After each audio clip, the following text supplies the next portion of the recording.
Welcome to Lesson 1 of your 5-Step Bully Free at Work e-course. Did you know that research on bullying tells us that 1 out of 6 people suffer from this destructive behavior? So please don't feel or think, oh my gosh, what's wrong with me? Because workplace bullying happens to more people than you might even think. Also know, I'm here to help. I'm here to help you through the rough time, as I've actually gone through being bullied at work myself. We've actually heard from people all over the world, and the steps that we recommend have actually worked. So now it's your turn to be able to rely on something that works. So I've developed a very effective means to coping with and overcoming workplace bullying, and I want to share that with you because I know what it's like. So keep in mind, getting informed and educated is only your first step. The second step is building some confidence to do something, and the third is to decide what to do and then do it. So this course will give you the foundation to get started. So let's begin. First, what is workplace bullying? A youngster who surrenders his lunch money over and over again to another child's threats, and an employee who is continually publicly demeaned by his or her boss may both be experiencing the same phenomenon, bullying. While the term bullying is often associated with children, it is very common to see the same type of behavior in a work setting. Here are some examples and startling facts about workplace bullying that you may not know. Did you know that nearly 70% of bullies are bosses? Did you know very few people feel comfortable going to their manager or their boss for help?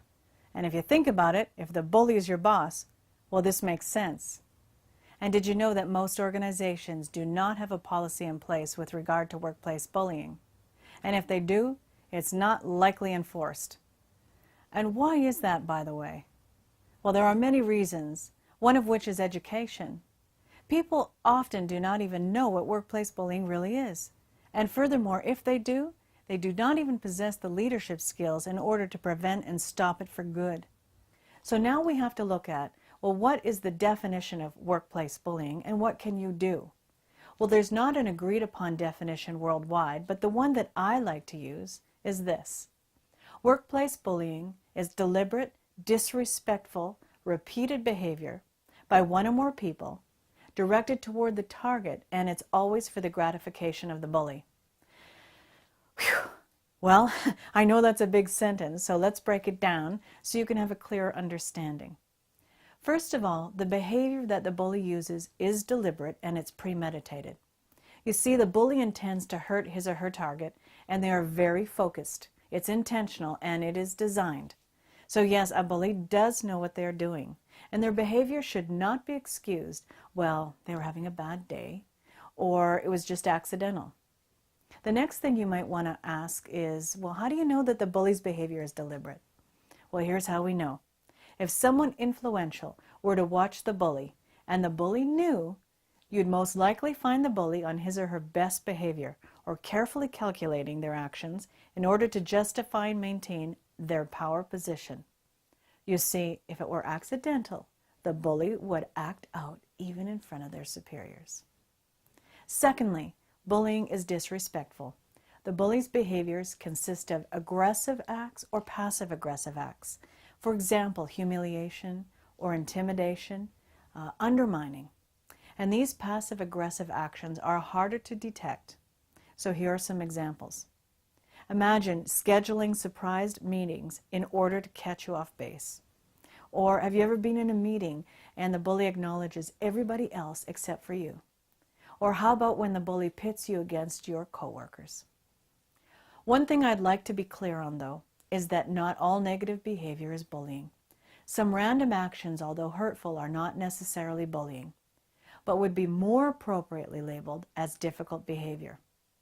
You see, people can be unhappy with their job or have control issues, and they can become hurtful to fellow employees.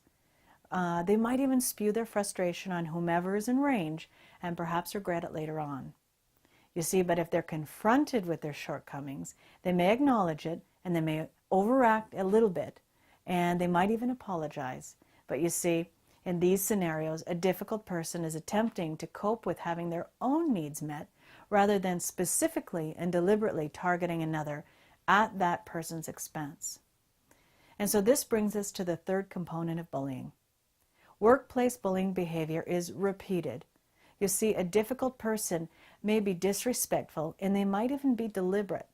But what turns this into bullying behavior is that this deliberate, disrespectful behavior gets repeated over and over and over and over again.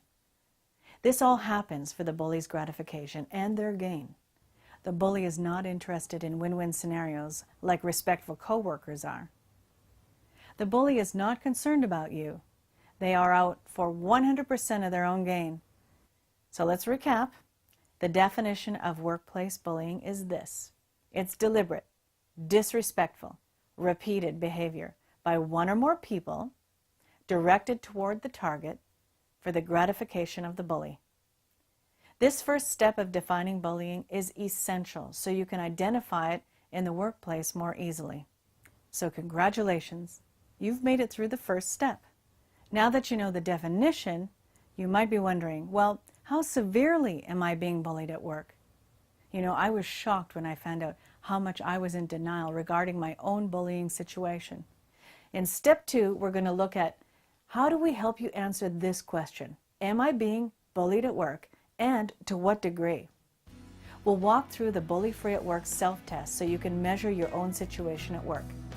I want you to keep going and know that workplace bullying says more about the bully than it does about you. See you at step 2.